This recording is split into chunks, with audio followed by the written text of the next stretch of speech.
네, 안녕하세요. 오늘 그 IITP의 ICT 오픈톡 데이에 이렇게 많이들 참여해 주셔서 감사합니다. 저는 오늘 진행을 맡은 이화여대 강은성입니다. 반갑습니다. 자, 오늘 어제부터 미세먼지가 많아서 이거 뭐야 도대체 이렇게 좀 짜증나실 분들이 많이 계실 텐데요. 그럼에도 불구하고 오늘 뭐 직장에서 또는 가정에서 또는 카페에서 이렇게들 많이 찾아주시니까 감사하고요. 오늘 이 ICT 톡데이의 목적을 보니까 이렇게 되어 있습니다.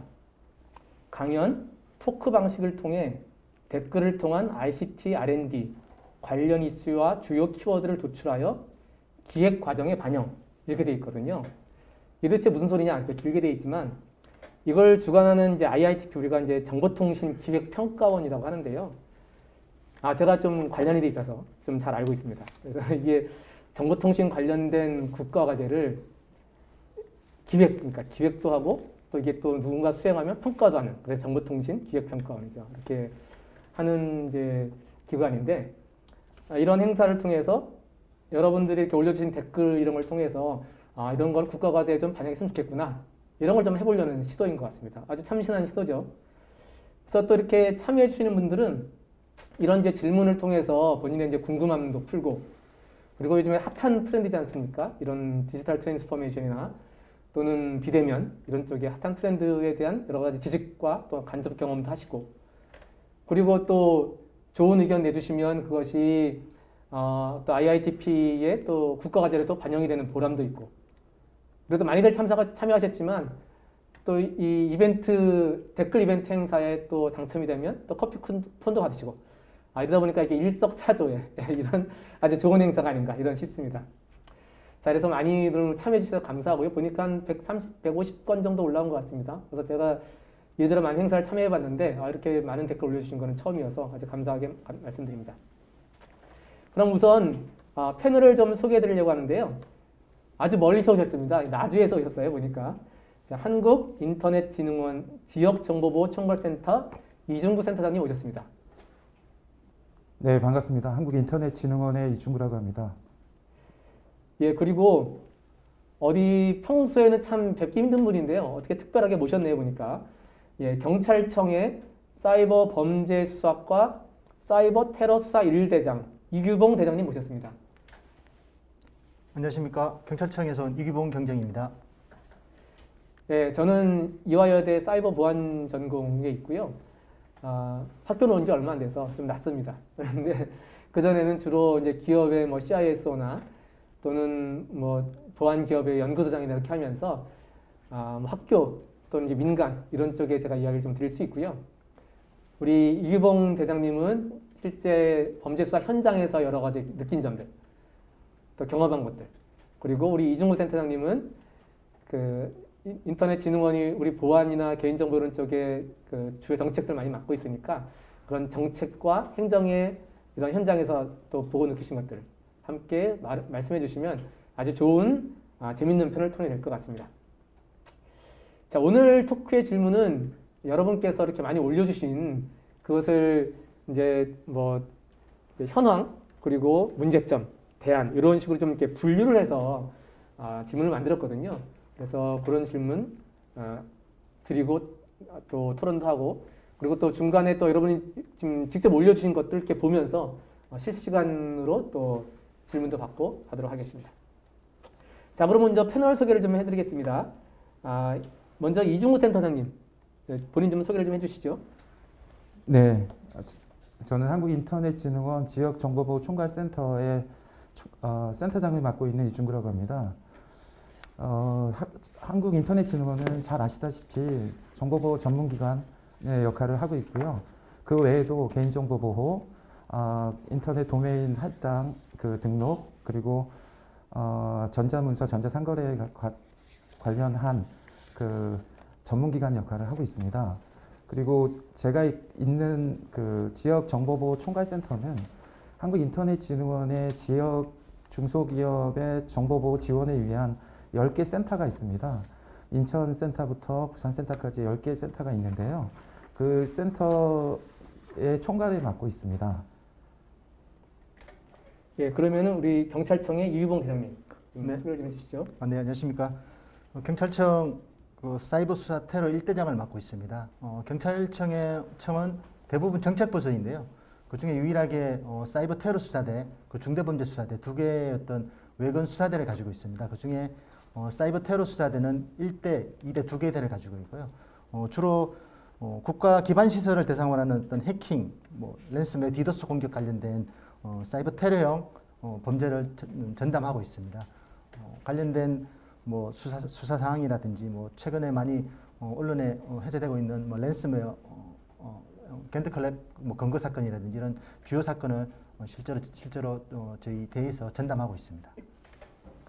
예, 들으신 대로 우리 또 범죄 현장에서 그런 그 정책의 현장에서 이렇게 중책을 맡고 계신 분들이 오셔서 오늘 그 패널 토론이 아주 든든합니다. 예. 그럼 먼저 주제 발표로서 우리 인터넷진흥원의 이종우 센터장님께서 디지털 전환에 따른 사이버 보안의 현재와 미래라는 주제를 가지고 주제 발표해 주시겠습니다. 네, 방금 소개받은 인터넷진흥원의 이중구입니다. 제가 오늘 말씀드릴 내용은 디지털 전환에 따른 사이버 보안의 현재와 미래에 대해서 말씀드리고요. 이 자료는 언택트 시대에 초점을 맞춰서 사이버 보안 문제가 어떻게 발생하고 있는지에 대해서 현황 위주로 말씀드리겠습니다. 그래서 최근 동향, 그 다음에 보안 위험 및 위협 동향, 그리고 취약점 및 사례 이런 부분들을 다루도록 하겠습니다. 최근에 그 2020년 상반기 자료만 정리를 했는데요.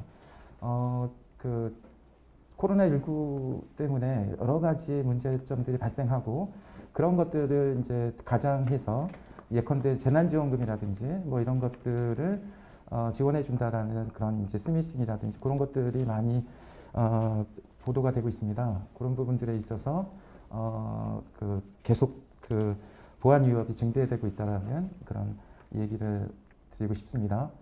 그 언택트가 어떻게 됐는지는 잘 아실 겁니다. 사람들이 직접 접촉하거나 대면하지 않아도 업무를 해결할 수 있도록 하는 기술 이렇게 되는데요. 사실은 이제 디지털 트랜스포메이션 하면 사실은 언택트하고 같은 듯 다른 듯 이렇게 볼 수 있는데 사실은 디지털 트랜스포메이션은 예전부터도 계속 있어 왔던 거고요.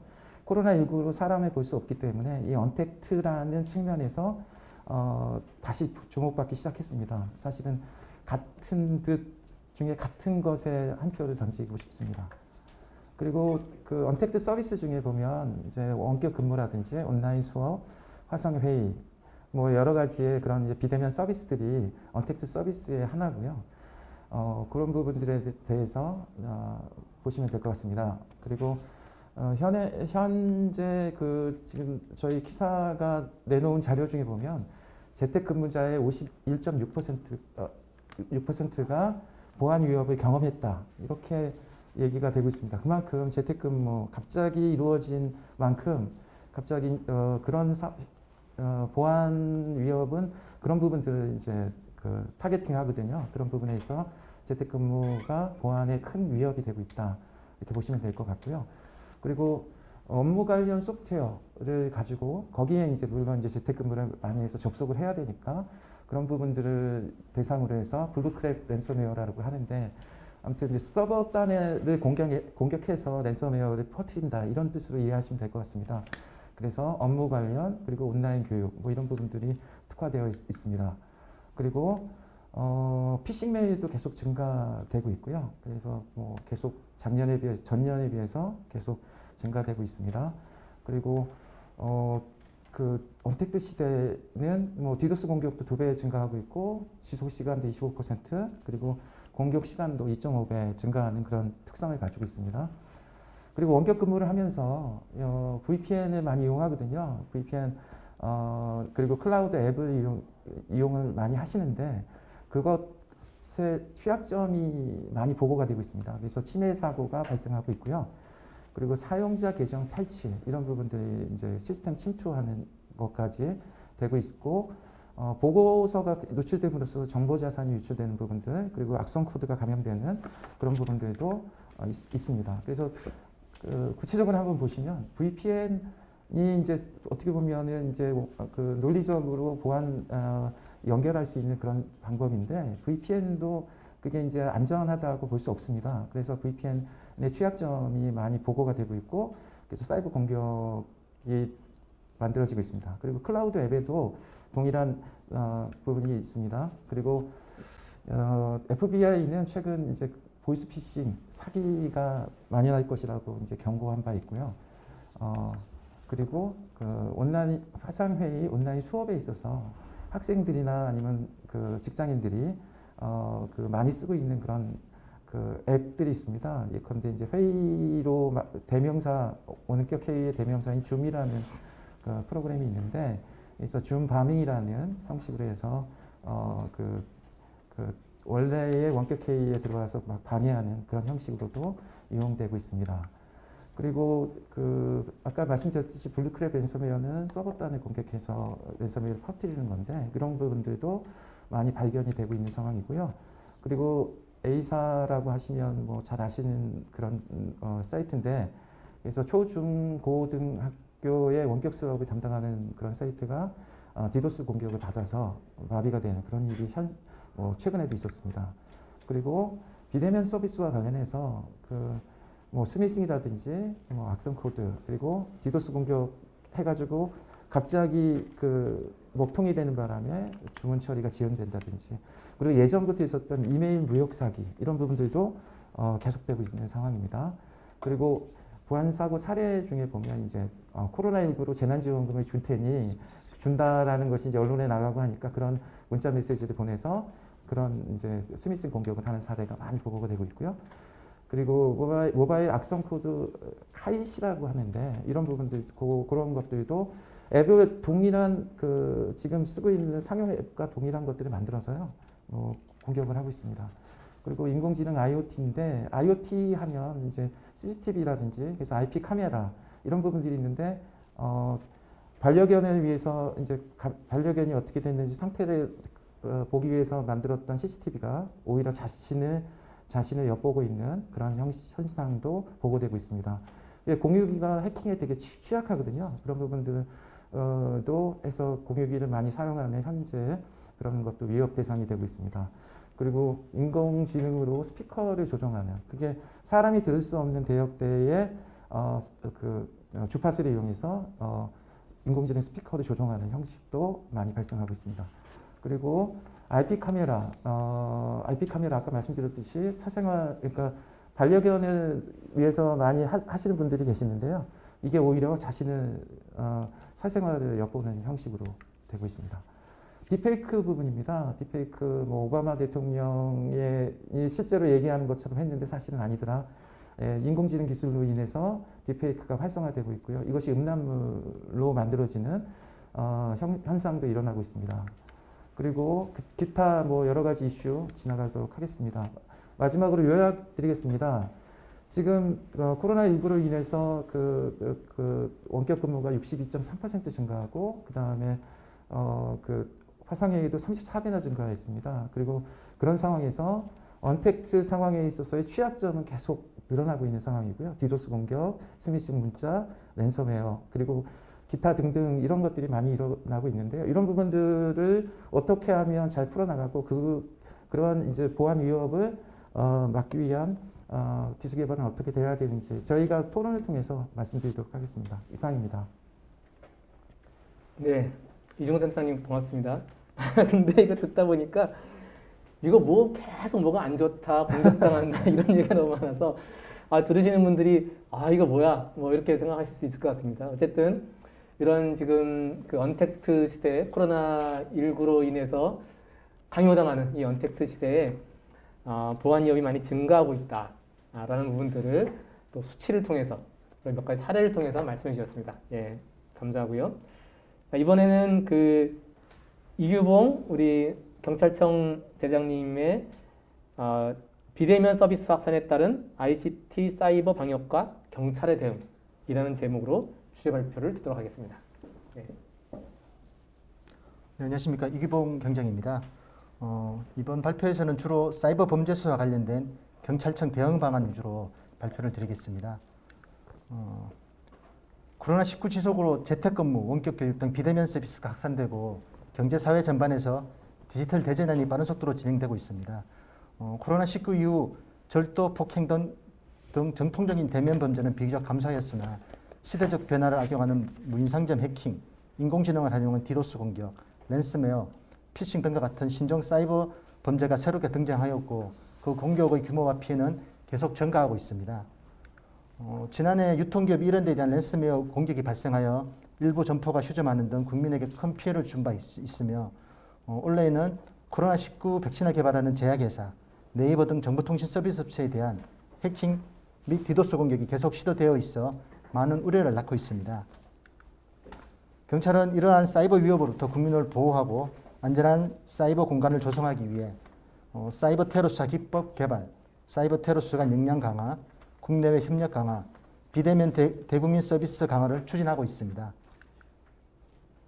경찰은 진화하고 고도화되는 사이버 범죄에 대응하기 위해 수사 기법 도구를 자체 연구 개발하고 있습니다. 경찰청 사이버 수사국은 가상자산 추적 기법을 직접 연구 개발하여 국가기관 등을 사칭하여 랜섬웨어인 겐드클랩을 유포한 피해자를 올 3월 최초로 검거한 바 있으며 현재 공범 및 랜섬웨어 제작자를 직접 추적 수사하고 있습니다.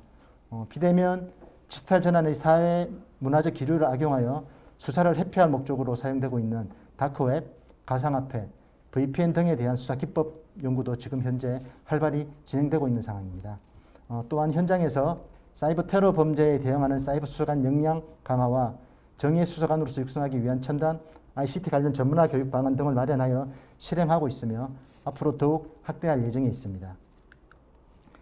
사이버 범죄는 범죄 및 범죄 행위자를 숨기기 위해 은닉된 거점을 두고 범행을 하는 경우가 많습니다.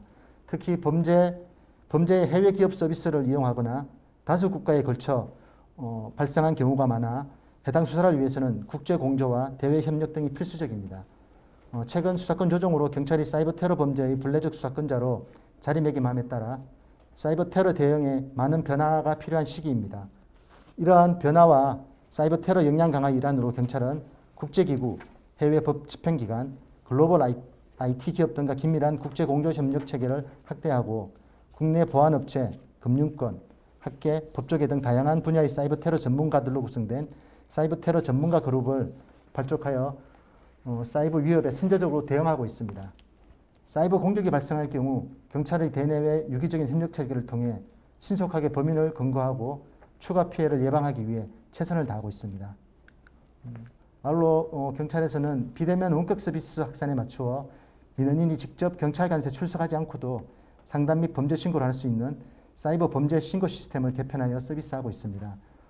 이번에 새롭게 개편한 신고 시스템은 신고 제보 시 파일 첨부 기능을 추가하여 온라인으로 관련 증거 자료를 제출할 수 있도록 하였고 여러 사람이 피해를 본 다중 피해 사이버 사기 사건의 경우 이미 출석 조사를 받은 사람이 있다면 다른 피해자는 증거가 포함된 온라인 신고만으로 수사를 개시할 수 있도록 하였습니다. 이로 인해 경찰서를 방문하지 않고 수사를 진행하거나 온라인으로 진술서를 작성하여 경찰서 방문 시 조사 시간을 대폭 감소하는 등 국민 편익을 크게 확충한 것이 이번 개편의 특징입니다. 경찰은 사이버 공간의 보안을 보다 체계적이고 강력하게 추진하겠다는 정부 사이버 방역의 한 축으로서 디지털 대전환 시대에 적극적으로 대응하여 세계 최고의 디지털 안심국가를 실현할 수 있도록 최선을 다하겠습니다. 감사합니다. 네. 보니까 지금 사이버 수사국이 예전에 이게 사이버 안전국이었거든요. 저희도 이제 많이 관련이 되니까 좀 아는데, 이게 이제 국가수사본부로 가면서 사이버 수사국으로도 바뀐 것 같습니다. 그리고 여러 현장에서, 이 사이버 범죄 현장에서 해주신 경험하셨던 것들, 또 향후에 이뤘던 것들을 이제 말씀해 주셨고요. 특히, 사이버 범죄 신고를 온라인에서 해준다는 건 굉장히 좋은 방법이네요. 사실 이것 때문에 사실 현실적으로 많은 국민들께서 어려움이 있었거든요. 이거 되게 좋은 아이디어인 것 같습니다. 또 경찰청이 또 이렇게 대국민 서비스를 점점 잘해가는 것 아주 좋은 모습입니다. 자, 지금부터는 이제 본격적으로 토론을 좀 해보겠는데요. 앞서 말씀드린 대로 제가 드린 질문은 참여자분들이 어떤 댓글로 남겨주신 것을 남겨주신 질문이나 의견을 정리해서 저희가 이제 현황 문제점, 대안 이렇게 좀 분류한 것인데요. 일단 현황은 좀 간단하게 하고 뒤부터 좀 문제점과 대안 중심으로 말씀 나누도록 하겠습니다. 먼저 지금 이제 질문 하나를 제가 뽑았는데요. 지금 앞서 보신 것처럼 이제 디지털 트랜스포메이션 또는 비대면 이렇게 이제 큰 변화의 물줄기가 쫙 이렇게 흐르고 있는데 사실 이제 많이 느끼는 점들도 있죠. 하지만 또 실제 그런 현장에서 어떤 걸 좀 느끼고 경험하셨는지 이런 걸 한번 듣고 있습니다. 먼저 우리 이중호 센터장님 어떤 부분들이 좀 느끼고 경험하신 게 있으실까요? 네, 그 코로나19로 세상이 많이 변했다라는 생각이 듭니다. 사실은 이제 디지털 트랜스포메이션, 언택트 이제 이런 부분들이 좀 지금 나오고 있는 화두인데요. 사실은 디지털 트랜스포메이션은 이제 저희들이 모르는 사이에 많이 진행이 되어 있었습니다. 그런데 사실 안 보고도 할 수 있는데 계속 보고 해야 된다. 그리고 만나야 된다라는 강박관념. 이제 그런 것들이 이제 가장 큰 이제 관념적인 장애물이라고 합니다. 그런 것들이 있어 왔는데 갑자기 코로나19로 보지 못한다고 하니 그럼 그런 대체 수단이 있는가를 찾아보니까 있다라는 거죠. 그래서 어쨌든 그런 것들이 가속화되고 혁명적으로 갑자기 앞으로 온 것 같지만 그 디지털 트랜스포메이션은 지금껏 꾸준하게 우리 사회나 국가나 정부가 추진했던 바고요. 그런데 어쨌든 국민들이 한꺼번에 그런 것에 동참할 수 있는 기회가 됐다는 거, 그리고 그것이 이제 좋은 방향이라는 거, 그리고 나아갈 방향이라는 것이 이제 저한테는 크게 느껴지게 되는 그런 것이었습니다. 예, 그러니까 사실 이제 장기간에 걸쳐 디지털 트랜스포메이션이 일어났는데 코로나가 발생함에 따라서 이 압축 성장을 또 하는 거군요. 네, 맞습니다. 압축적으로 우리 현장으로 왔다. 네, 맞습니다. 이렇게 보시면 될 것 같습니다. 자, 우리 그러면 이규봉 지장님은 어떤 부분을 좀 느끼시고 계신가요? 네, 사실 경찰에서 봐서는 사실 사이버 범죄 발생 건수로 사실 그걸 느낄 수가 있는데요. 기존의 어떤 강절도라든지 어떤 대면에서 일어나는 어떤 범죄 발생 건수는 점차 감소하고 있는 추세고요. 사이버 범죄 발생 건수는 계속해서 증가하고 있었지만 작년 코로나 등으로 인해서 훨씬 더 많이 증가했는데요.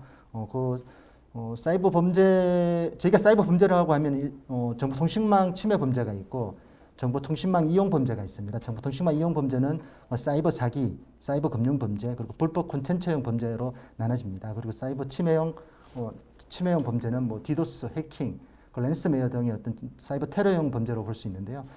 전체 사이버 범죄로 봤을 때는 19년도에 한 18만 499건이었는데 2000년대는 23만 4,098건으로 한 29.7% 정도가 증가했습니다. 그리고 우리가 흔히 이제 사이버 테러 수사 대상은 정보통신망 침해형 범죄를 기준으로 봤을 경우에 2019년도에 3,641건에서 2000년대 4,344건으로 19년 대비해서 19.4%가 증가가 있습니다. 이 범죄 증가로 봤을 경우에 대부분 국민들이 해킹이나 랜섬웨어, 디도스 공격 등 어떤 사이버 범죄에 노출되어 있다라고 볼 수 있습니다. 대부분 이 사이버 범죄는 범죄나 범죄 행위자를 숨기기 위해서 어떤 은닉된 별도의 거점을 두고 범행을 하다 보니까 사실 범행을 밝히기도 힘들 뿐더러 밝히기도 힘들고 더구나 또 해외 기업 서비스를 사용하다 보니까 그 수법 또한 점점 더 고도화되고 있습니다. 그러다 보니까 사실 해당 범죄를 근거하는 데 있어서 또 범죄 근거 환경은 더욱더 악화되고 있는 현실입니다. 네, 우리 이규봉 기자님께서 현재 이런 코로나 이런 상황에서 실제 사이버 범죄가 굉장히 많이 늘었다 이런 걸 말씀해 주셨고 또 수법도 고도화돼서 범인 잡기가 힘들다 이런 말씀하셨는데 사실 이게 범인 잡기 힘들면 범죄가 늘어나거든요. 그래서 우리 이 사이버 수사대국에서 어떤 기술도 많이 개발하고 또 IITP하고 또 연계해서 또 많이 개발해서 이 범인 잡는 이런 기술도 많이 발전했으면 좋겠습니다. 자, 댓글에 올라온 거 제가 찾아봤는데 보니까 베스트 댓글의 세 번째에 이규땡님, 예, 이런 걸 올려주셨어요. 또 약간 이제 우리 현황과 비슷한 건데 이렇게 보죠. 코로나19로 인해 디지털 트랜스포메이션 가속화가 필요하고 이로 인해 치밀한 계획 없이 부족한 상태에서 급히 진행하다 보니 보안 또한 여러 분야에서 준비가 안 되어 어려움을 겪는 기업이 많이 있습니다. 기업 실무자 입장에선 DT도 빠르게 추진해야 되고 보안도 빠짐없이 검토해야 되고 감당하기 어려운 부분이 많습니다. 그래서 ICT 추진함에 있어 비슷한 섹터 규모 또한 산단 내 비슷한 섹터 규모 산단 내 공동 사이버 보안 대응을 하면 비용이나 보안 퀄리티가 좋아질 것 같은데요. 이런 사례가 있는지요? 이렇게 질문하셨는데 이게 딱 읽어보니까 이게 딱 우리 저희 이중구 센터장님 하시는 일 같아요. 어떻습니까? 네, 맞습니다. 네, 저희가 관여를 좀 하고 있고요. 설명을 드리자면 저희가 아까 설명드린 바와 같이 저희 그 키사 10개의 지역 정보보호 지원 센터가 있는데요. 거기에서 그 중소기업을 위한 정보보호 지원 업무를 하고 있습니다. 그래서 개별 기업의 대상으로는 지금 추진하고 있는데요. 그런데 이제 사실은 3단이라든지 여기서 언급되어 있는 비슷한 섹터 이런 부분들을 말씀하셨는데 3단을 대상으로 저희가 공동으로 대응할 수 있는 그런 것들도 사실은 사업 범위에 두고 있는데요. 이거는 저희가 이제 좀 시간을 두고서 중장기적으로 추진해야 될 사항으로 이미 이제 정책적으로 고려를 하고 있는 상황입니다. 그래서 이제 중소기업의 경우에는 일단 개별적으로는 지역 정보보호 지원센터의 지원 대상이고요.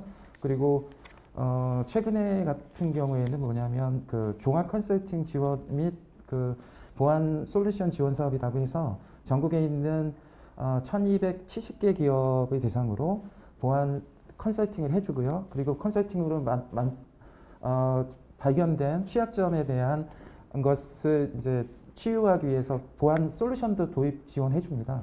최대 800만 원까지 보안 제품을 구입할 수 있도록 도와드리는데요. 이런 것들도 이용하시면 많은 도움이 될 것 같습니다. 네, 이게 거의 뭐 맞춤형 질문 같은데요. 그래서 하여튼 질문 감사하고요. 혹시 지역에 계신 분은 그러면 될 것 같고 혹시 뭐 서울에 계시는 보안 실무자라고 하시면 이 보안 실무자들이 이렇게 모일 수 있는 그런 협회들이 좀 있거든요. 좀 실력 있는 실무자들이 많이 모여 있는 이런 쪽에서 정보도 좀 공유하시고 하면 좋을 것 같습니다. 이게 사실 보안 동네가 지식과 경험의 공유가 굉장히 중요한데 사실 딱 이렇게 하기도 어려운 측면이 있거든요. 그래서 그런 부분을 좀 이렇게 공유할 수 있는 협회 같은 데 참여하시면 좀 도움이 되지 않을까 싶습니다. 자, 다음 질문을 좀 드려보겠습니다.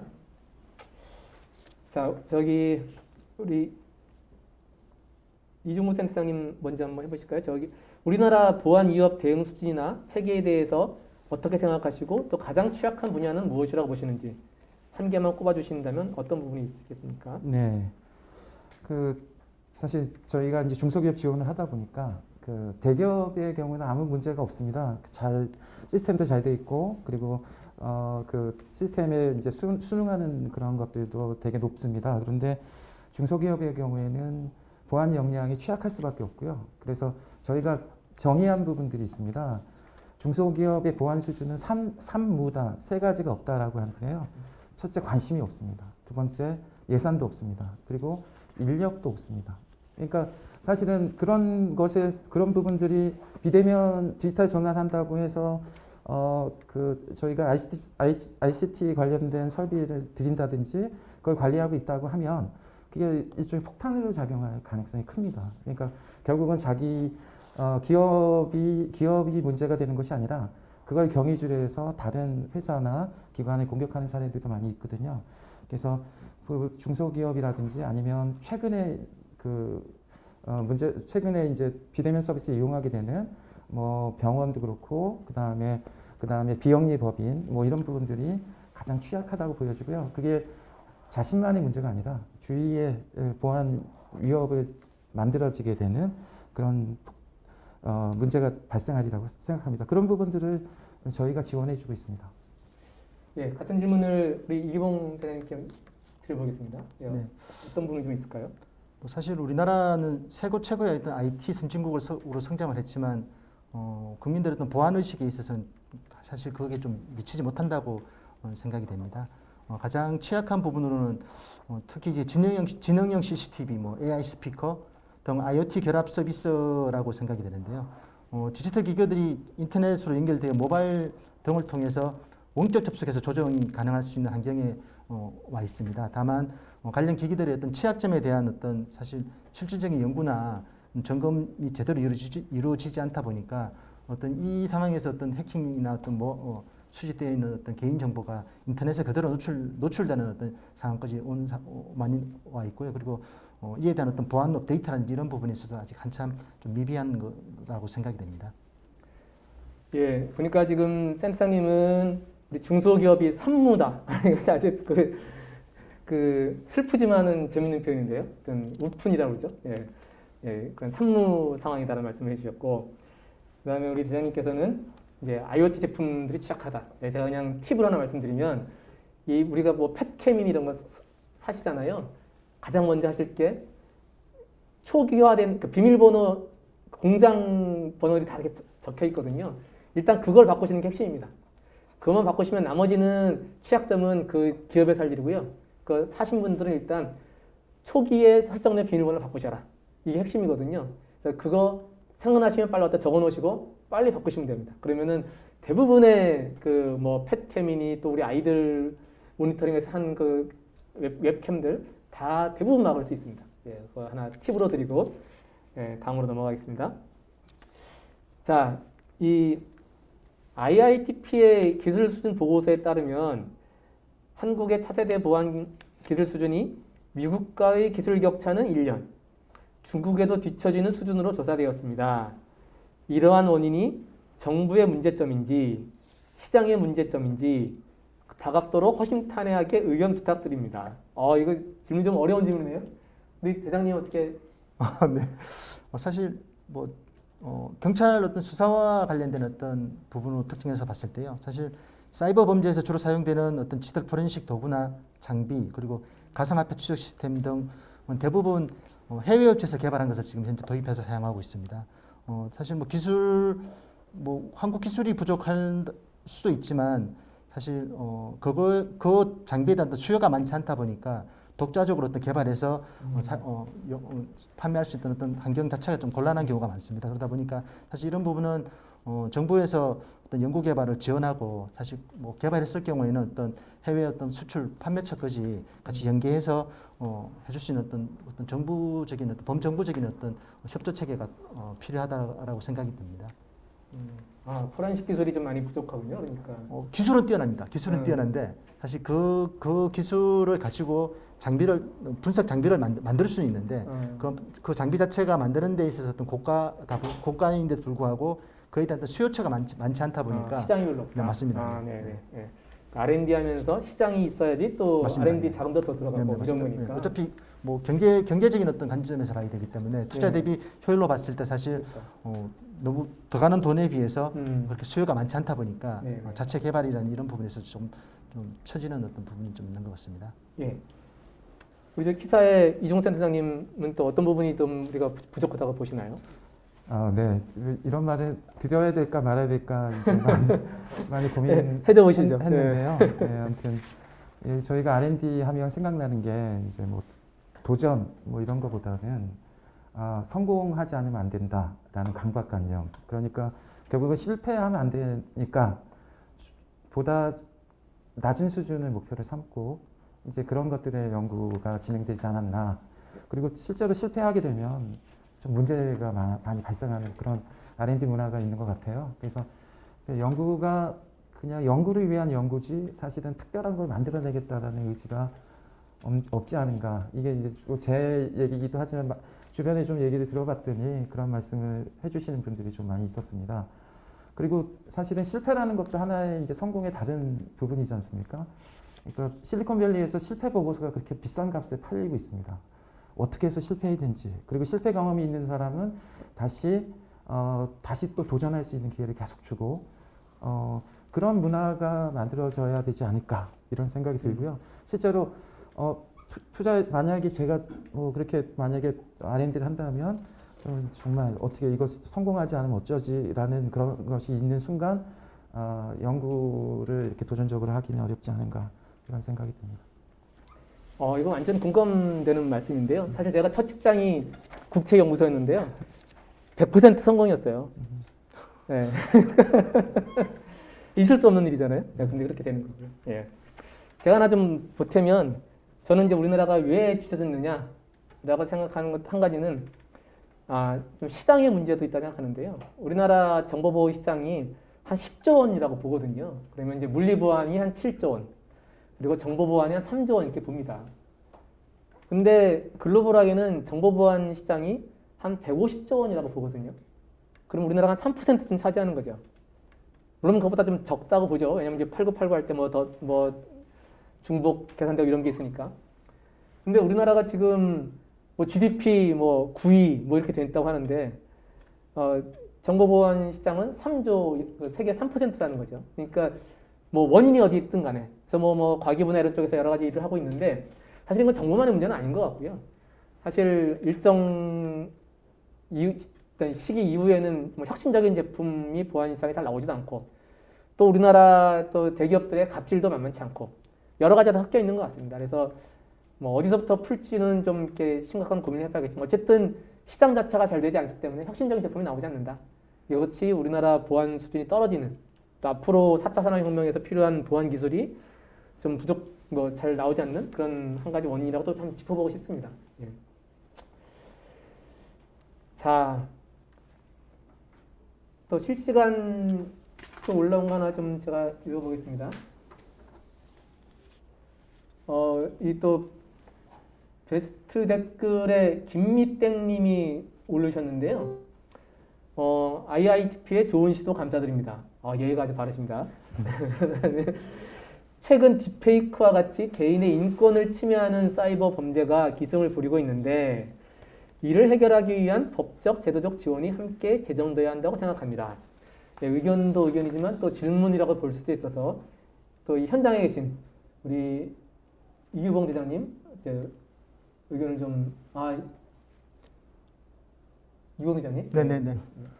사실 딥페이커는 사실 정보통신망 어떤 침해형 범죄는 아닙니다. 사실 저희 경찰청에서 분류하는 어떤 범죄 유형으로 봤을 때는 불법 콘텐츠형 범죄로 볼 수 있습니다. 불법 영상물이라든지 이 유형의 한 종류인데요.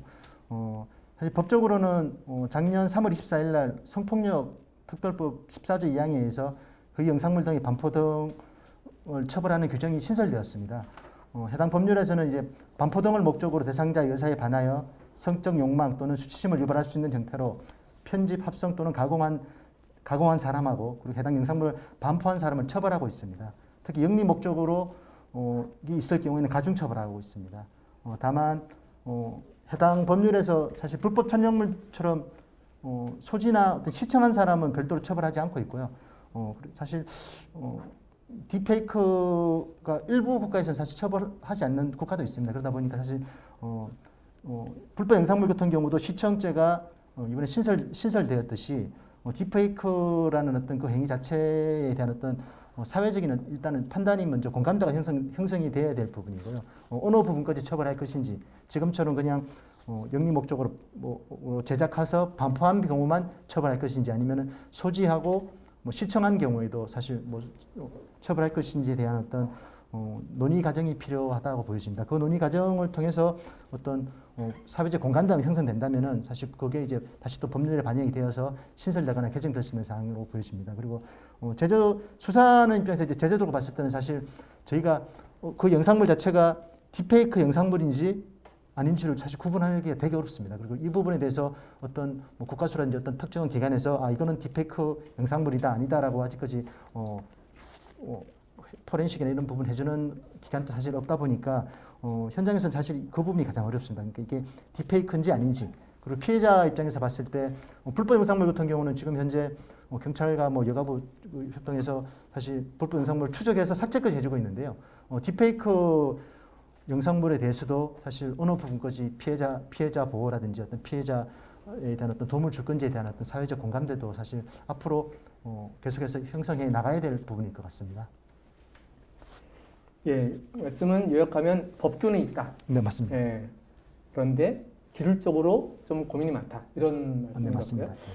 약간 좀 들으면서 생각나는 거는 이게 이제 불법 영상물 관점에서, 그러니까 이른바 음란물 관점에서 딥페이크만 있는 게 아니라 네네. 그냥 딥페이크로 해서 아까 오바마가 나왔듯이 오바마처럼 막 말을 했을 때 이거는 법적으로 아까 이제 불법 영상물로 보면은 그거는 처벌 못할 것 같은데 네네. 그런 부분들은 그냥 놔둬도 되는 것인지 한번 이제 좀 고민을 좀 해볼 어떤 법적 제도적인 한번 고민해볼 필요가 있는 것 같습니다. 자, 이 질문에 대해서 어떻게 센터장님도 의견을 좀 주시면 어떨까요?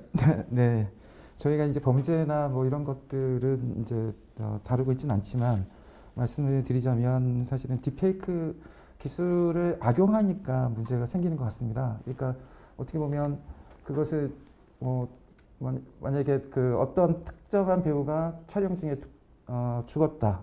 그런데 그 영화는 계속 찍어야 된다라고 했을 경우 이렇게 딥페이크 기술을 이용해서 영화를 끝까지 촬영한 그런 사례도 있고요. 그러니까 어떻게 보면 이게 어떻게 쓰느냐에 따라서 다른 것이고요.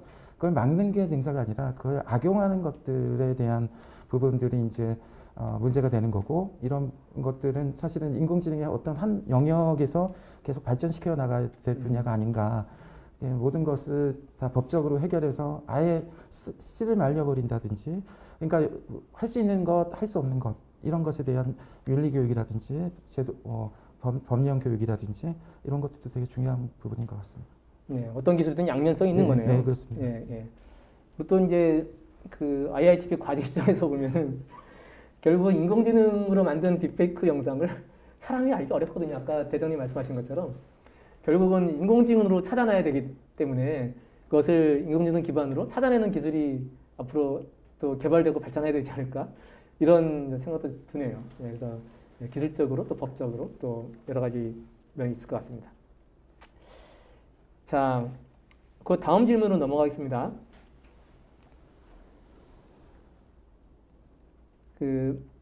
기업이나 조직 측면에서는 이런 디지털 트랜스포메이션도 빠르게 추진해야 하고 비대면도 도입해야 하고 아울러 보안도 빠짐없이 검토해야 하는 이중고, 삼중고에 빠져 있는 게 현실입니다. 생존과 도태의 갈림길에 서 있는 실무자들에게 보안 전문가로서 해주실 만한 경험담이나 조언이 있을까요? 이거 심각한 질문인데요. 네, 이중호 센터장님 어떻게 보안 현장에서 오래 있던 입장에서 한번 또 의견을 주시면 어떨까요? 네, 아까 제가 말씀드렸던 그 산모와 이제 상통하는 말씀이라고 생각되고요. 사실은 이제 중소기업의 보안 역량은 정말 낮다라고 볼 수밖에 없고요. 그래서 이제 저희가 그런 이제 지원 사업들을 하는 거고, 그런데 이제 저희가 그런 거는 뭐 지원 사업은 지원 사업이고, 담당자로서 가장 기본적인 것들을 하지 않는 경우가 있습니다. 이게 가장 저희도 뭐 여러 가지 홍보도 하고 그렇지만 이제 아까 교수님께서도 말씀하셨던 비밀번호 바꾸는 거, 그런 사실 예전에 농협 그 해킹 사고도 비밀번호가 아주 간단한 것으로 되어 있었지 않습니까? 그런 거. 그리고 또 하나가 사실 업데이트, 웬만한 보안 위협은 업데이트를 최신 버전으로 업데이트하면 해결되는 경우가 많이 있습니다. 이제 그리고 업데이트 그리고 간단한 비밀번호 그를 이제 바꿔주는 거, 그리고 주기적으로 변경하는 거, 이런 아주 되게 쉬운 거부터 할 수 있거든요. 그러니까 엄청난 장비, 엄청난 예산 다 필요 없고 기본적인 것만 준수해도 사실은 되는 경우가 많이 있습니다. 그런 것들에 대한 것을 길에 열어두고 그 다음에 그런 것들을 이제 그 정보를 수집하게 된다면 별 무리 없이 할 수 있지 않을까 이런 생각이 듭니다. 예, 한마디로 하면 기본에 충실하라. 네. 이런 말씀이 있네요. 예, 제가 또 현업에 오래 했던 입장에서 약간 좀 말씀을 드리면 첫 번째는 공부를 좀 하셔야 되거든요. 이게 보안이 ICT 기반의 보안은 ICT가 계속 바뀌니까 공부를 좀 하셔야 됩니다. 일단 공부를 해라. 하나 말씀드리고 싶고요. 또 한 가지 우리 보안 실무자들이 오해하는 게 하나 있는데 뭐냐면 회사의 보안을 우리 보안 부서만 다 하는 게 아니고 다른 현업 부서랑 다 같이 하는 거거든요. 특히 경영진의 역할도 굉장히 중요하고요. 그러니까 다른 부서와 어떻게 협업할 것인지, 특히 IT 운영 그리고 뭐 개발팀 이런 팀하고 어떻게 협업할 것인지를 잘 구성하고 했으면 좋을 것 같고, 그다음에 제가 보기 더욱 중요한 건 뭐냐면 그 회사의 임원 한 분을 CIS로 해달라고, 또 이렇게 인품도 좋으시고 보안을 아주 잘 모르셔도 괜찮습니다. 근데 인품도 좋으시고 좀 끝발도 있으시고 이런 분을 좀 CIS로 모셔서 그런 분이 좀 전사적으로 이렇게 딱 균형을 잡아주시면 훨씬 좀 일하시는데 좀 덜 힘들지 않으실까 이걸 좀 말씀을 드리고 있습니다. 자, 그 다음 한번 좀 넘어가 보죠. ICT 기술이 발전하면 할수록 이를 악용하는 침해 사건, 범죄 유형도 같이 발전하기 때문에 실제 현장에서 대응하는 데 많은 어려움이 발생할 것 같습니다. 실제 어떤 어려움이 있으신지 궁금합니다. 고생하셨던 에피소드나 기억에 남는 에피소드 있을까요? 이거는 우리 경찰청 이봉 대장님 맞춤 질문이네요. 예, 어떤 네. 경험이나 에피소드가 있을까요? 사실 제가 사이버 수사라는 수사를 하기 전에 이미 2008년부터 사실 옥션이라든지 SK 커뮤니케이션 등 대형 어떤 정보 유출 사건이 있어 왔었고요. 그때마다 이제 경찰청 사이버 테러 수사에 대해서 미 경찰청 관련된 경찰청 소속 사이버 수사 직원들이 사실 수사를 해왔습니다. 이로 인해서 어떤 개인정보법이 제정되고 제도가 신설되었고 국민들의 어떤 개인정보에 대한 인식도 높아졌다라고 볼 수 있습니다. 다만 수사기관은 범인이 남긴 어떤 흔적, 특히 개인정보를 모아서 추적을 하게 되는데요. 예를 들어서 범인이 PC방을 이용했다라고 한다면은 PC방에 방문하여 PC의 어떤 사용 기록을 분석해서 사실 그 사람이 어떤 사이트를 방문했는지 그리고 어떤 아이디를 사용했는지 등을 확인해서 그 범인을 확인할 수 있었습니다. 다만 요즘에는 사실 PC방 환경이 바뀌다 보니까 물리적 하드디스크 없이 네트워크 어떤 가상 하드디스크를 사용하고 종료하게 되면 아예 초기화시키다 보니까 개인정보가 남아있지 않습니다. 그러다 보니까 사실 피해자를 특정하는 데 사실 어려움이 많고요. 이 PC방은 어떻게 보면 하나의 예시인데요. PC방 외에도 사실 무선 공유기 그리고 VoIP 단말기라든지 차량 블랙박스 등도 사실 아예 처음부터 아예 저장 장치가 없거나 아니면은 저 용량이 작다 보니까 아주 작은 용량만 어떤 저장을 하고 있습니다. 그러다 보니까 사실 또 관련된 어떤 피해자의 어떤 접속 기록이라든지 계정을 찾기가 어렵습니다. 그리고 최근에 어떤 VPN이라든지 해외 가상화폐 거래소의 경우도 사실 거기를 또 접속한 사람들의 계정 정보를 보관하지 않는 경우가 많습니다. 사실 특히 해외 가상 거래소 같은 경우는 그러다 보니까 사실 수사 환경은 날로 어려워진다라고 볼 수 있습니다. 최근에 블라인드 웹 같은 경우도 사실 관련된 정보를 다 암호화해서 다른 곳에 보관하고 있어서 복화하더라도 정보를 확인할 수 없다라고 얘기할 정도로 사실 그뿐만 아니라 휴대폰을 보더라도 사실 동일합니다. 휴대폰뿐만 아니라 대부분 데이터를 암호화해서 수사기관에 제공하지 않으려고 사실 많이 하고 있습니다. 그러다 보니까 개인 수사 환경은 날로 어려워지는 게 현실로 보여집니다. 사실. 예, 이게 결국은 보면은 이제 개인정보의 보호 또는 이제 프라이버시의 보호라는 측면과 그다음에 범죄자를 잡는다라는 또 어떤 국가기관 또는 형사적 사법 절차의 부분에 약간 상충하는 부분이 좀 있어 보이고, 근데 그게 이제 우리가 보통 영장제도 같은 제도를 통해서 이제 해결하고 있는데 또 기술적으로 아예 로그가 없다 그러면 또 이제 그 어려운 부분이 더 있는 거죠. 그래서 쉽지 않은 부분인 것 같긴 하고, 또 이제 개인정보를 보면 또 우리는 개인정보의 접속 기록은 또 남기게 되어 있는데 이것도 어떤 식으로 또 연관되는지도 한번 좀 향후에 좀 살펴볼 이슈인 것 같습니다. 그 다음 질문 넘어가 보면요. 인터넷과 연결된 모든 것들, 예를 들어 네트워크, 응용 서비스, 클라우드 등 다양한 사이버 보안 분야에 보안 위협들이 존재하고 있습니다. 여기에 ICT 분야의 기술로 사이버 보안에 활용되고 있거나 추가로 개발이 필요한 기술은 무엇이 있을까요? 상당히 넓은 질문인데요. 우리 기사의 이중우 센터장님 혹시 어떤 답변을 좀 주실까요? 네. 결국은 ICT 기술 중에서 최근 가장 각광받고 있는 기술은 이제 인공지능 쪽이 아닌가 싶습니다. 실제로 저희가 매년 이제 챌린지라고 해서요, 보안과 관련된 이제 그 경진 대회를 하고 있는데, 그 중에 이제 하나 주목할 만한 분야가 이제 악성 코드 탐지 트랙입니다. 악성 코드를 탐지하는데 AI를 이용하라라는 것이 이제 주로 그러니까 저희 문제의 핵심이고요. 그럼 AI가 그 특정한 패턴을 가지고 있는 악성 코드를 잡아냅니다. 이런 부분들이 지금 실제로 많이 이용이 되고 있고요. 그래서 결국은 인공지능의 역할이 이제 보안 부분에서도 되게 중요한 역할이 되는 것이고요. 그리고 또 하나를 드자면 이 인공지능과 관련해서 또 아까 딥페이크 얘기가 나왔는데 인공지능이 발전함으로써 딥페이크도 더 정교화되고 또 그다음에 이제 누구도 그것을 이제 판단할 수 없는 수준까지 올라가게 된다면 그럼 결국은 또 그것을 알아낼 수 있는 아까 이규봉 대장님께서 말씀하셨던 딥페이크를 탐지하고 그것이 아닌지 긴지를 판단할 수 있는 기술도 필요하지 않나 그런 부분들도 사실은 이제 인공지능과 관련해서 되게 중요한 부분인 것 같습니다. 그 외에 그 데이터와 관련된 부분들이 있어요. 여기 많은 부분들이 인공지능은 이제 딥러닝, 심층 학습을 통해서 많이 학습을 하고 있는데 대부분 보면 인공지능이 이상하게 변질되는 경우가 있습니다. 어떤 경우냐면 최근에 이제 채팅을 하는 이제 하나의 이름이 뭐죠? 하여튼 이루다 사건에서 거기서 마찬가지로 학습을 잘못하는 겁니다. 데이터가 이상한 데이터가 들어가 있을 경우 이 데이터를 걸러내 주고 인공지능이 그쪽에 접근하지 못하도록 아니면 인공지능이 그걸 버리도록 할 수 있는 이런 데이터와 관련된 정교하게 데이터를 옥석을 가릴 수 있는 그런 기술도 필요하다고 생각합니다.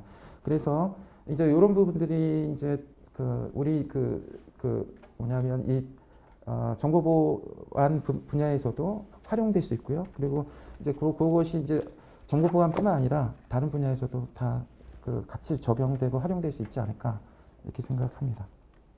예, 역시 인공지능 핫한 이슈죠. 예, 그리고 말씀하신 것처럼 이제 특히 이제 딥러닝 가면서 이른바 데이터 오염 또는 학습에 대한 오염들이 이제 많이 발생해서 그런 부분들이 사실은 굉장히 앞으로 좀 더 연구도 되고 많이 개발도 되고 해야 될 부분인 것 같습니다.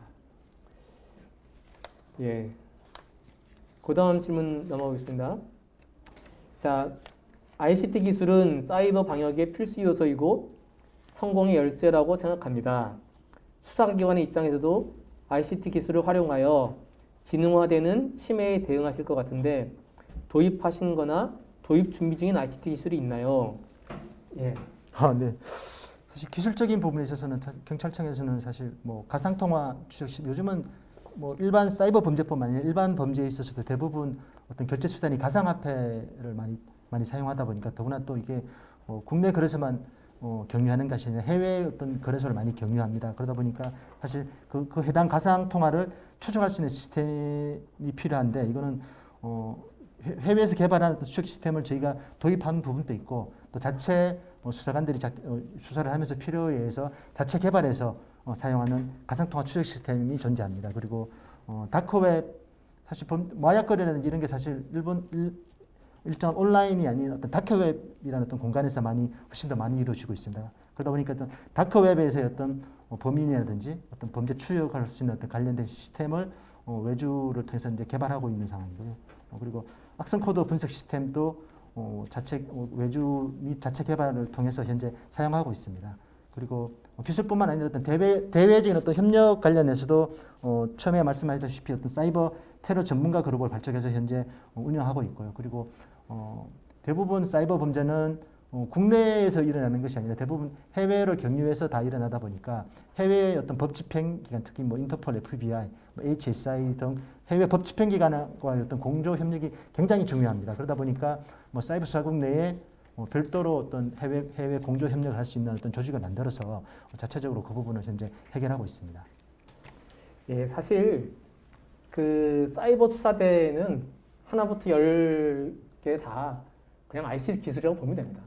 아까 말씀하셨던 뭐 포렌식 툴이 다 있어야 되고, 예, 지금 말씀하셨던 뭐 악성 코드 분석 시스템이라든지, 사실 악성 코드를 이렇게 손으로 다 하면 그것도 엄청 시간 많이 걸리거든요. 제가 예전에 이제 보안 업체에 있을 때, 우리 보안 분석가들이 있는데, 이거 하루에 한 5-6개 하기 힘들거든요. 그래서 이걸 다 그 프로그램으로 소프트웨어를 개발을 해서 자동 분석, 자동 진단 이렇게 가야지 뭐 하루에 유엔 몇십만 개씩 나오고 1년이면 뭐 거의 1억 개씩 나오거든요. 악성 코드들이. 그러니까 이런 부분들은 다 자동화해서 분석하기 때문에 모든 이 뭐 수사든 요즘에 뭐 보안 업체 이런 기술이든 다 ICT 기반으로 갑니다. 그래서 그런 부분에서는 뭐 할 일이 진짜 굉장히 많은 거죠. 또 다양한 쪽에서 그런 부분을 개발해서 내주면 또 이렇게 수사에서 활용도 하고 이렇게 되고 있습니다. 자, 이번에는 또 신기술에 대한 걸 해보니까 최근 몇 년 사이에 각광받고 있는 양자 암호 기술이나 블록체인 기술도 대안으로 떠오르고 있는데요. 이러한 기술을 활용해도 사이버 보안 이슈 해결에 도움이 될 것 같은데 어떻게 생각하시나요? 이거 어떻게 인터넷진흥원의 이중우 센터사님 어떤 의견을 좀 주실까요? 네. 그 최근 그 양자암호 통신과 관련된 것부터 말씀드리자면 작년에 과기정통부에서 추진한 그 디지털 뉴딜 사업이 있습니다. 디지털 뉴딜 사업에 양자암호 통신과 관련된 시범 사업이 이미 추진되고 있고요. 그리고 이제 뭐 그래서 그런 부분들을 이제 계속 이제 발전시켜 나가고 있는 것으로 보여집니다. 그런데 예, 이게 정보보호 측면에서는 되게 바람직한 것 같고요. 해외 사례를 보면 우리는 이제 가까운 거리 한 50km 이내의 거리에 시범 사업이 추진되고 있는데 반해서 중국의 경우에는 아예 양자 암호 통신 위성을 쏘아 올렸습니다. 묵자라는 그 제자백과 중에 하나잖아요. 묵자라는 그 인공위성을 쏘아 올려서 양자 암호 통신을 하고 있습니다. 그런 식으로 사실 이제 중국과 이제 격차가 벌어지고 있는 겁니다. 이렇게 해서 이제 사실은 이제 통신 그 자체를 이제 양자 암호 기술을 이용해서 이렇게 보완하는 측면으로 되고 있는 것 같고요. 그리고 또 블록체인 부분들을 말씀드리자면 블록체인은 사실은 보안 기술은 아닙니다. 그러니까 사실은 그 블록체인 자체가 암호 기술을 활용하고 있는데 블록체인의 자체가 투명성이 가장 중요한 거거든요. 신뢰를 쌓기 위해서 모든 걸 공개하는 투명성입니다. 그러면 투명하다라는 것은 뭐냐면 누구든 다 볼 수 있다라는 거거든요. 그러니까 보안에서 가장 위험한 게 남한테 다 들키는 겁니다. 우리가 어떻게 이게 이 시스템이 어떻게 되고 프로그램이 어떻게 돼 있는지를 다 공개하고 있는 이상 이거를 취약점을 찾아내는 건 시간 문제입니다. 그러니까 결국은 블록체인은 이제 어떻게 보면 보안 기술을 생각하고 있는데 보안 기술을 이용해서 그것을 적용하는 활용 기술에 불과하고요. 사실은 그래서 블록체인과 관련해서 이더리움의 더 다오 해킹 사건이라든지 이더리움의 스마트 컨트랙트가 있는데 더 다오라는 자율 조직이 있었습니다. 자율 조직이 있었는데 그것을 해킹해서 사실은 그 암호화폐 송금까지는 불가능했지만 그것을 취약점이라는 것은 누구든 어느 정도 기술이 있는 사람이면 다 보게 되거든요. 그래서 이 블록체인을 보안 기술로 이해한다면 좀 오산이고요. 그래서 블록체인은 일종의 어느 분야에나 활용할 수 있는 그런 이제 활용 기술로서 보면 되고, 그러니까 중요한 건 블록체인의 보안 문제를 어떻게 해결할 것인가에 대한 블록체인 보안 문제가 필요합니다. 그래서 이런 부분에 대한 기술 개발이 필요하고요. 실제로 IITP에서는 이 부분의 연구를 이미 시작한 바 있는 것으로 알고 있습니다. 아무튼 그 스마트 컨트랙트라든지 이런 부분들에 있어서 보안 취약점이 문제가 없을 정도로 그런 부분들을 만들어주는 기술, 그런 것들이 중요하고요. 그래서 결국은 블록체인을 이해하자면 결국은 인터넷, 우리가 지금 쓰고 있는 인터넷과 그리고 우리 지금 쓰고 있는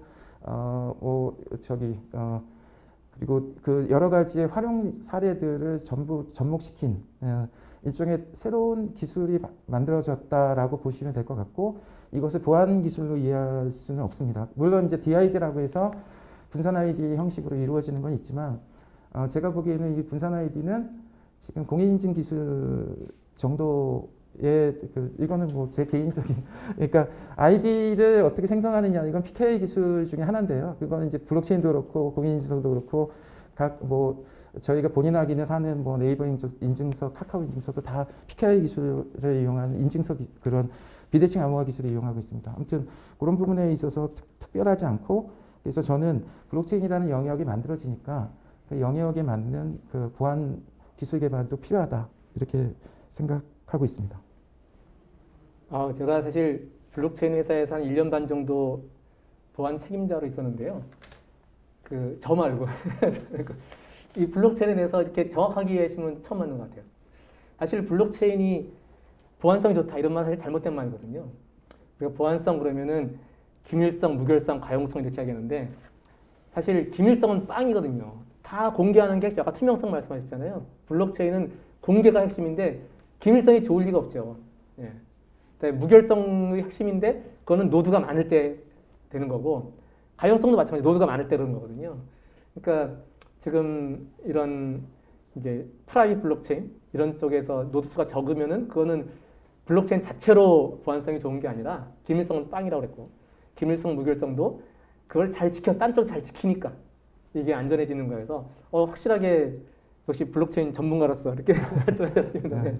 네, 그래서 사실은 블록체인은 그 성격에 잘 맞는 것으로 어떻게 활용하느냐라는 게 사실 관건이고 말씀하신 DID, 분산 ID도 그 성격을 좀 나름대로 활용해 보려는 그런 시도라고 보면 될 것 같습니다. 말씀하신 대로 블록체인 자체의 보안 이거는 이제 IITP에서 많이 나름대로 또 연구 주제가 되어 있는 것 같고요. 네, 하여튼 좋은 의견 감사합니다. 자, 그 다음이 그 물리보안 관련된 내용이네요, 보니까. 자, 생체인식, 보안 검색, CCTV 관제 등 물리보안 측면에서도 수사나 보안에 활용될 수 있는 ICT 기술도 다양해 보입니다. 물리보안 측면에서 ICT 기술 개발로 도움을 줄 수 있는 분야는 무엇이 있을까요? 예, 이거 수사 현장에서 상당히 좀 관련이 있을 것 같은데요.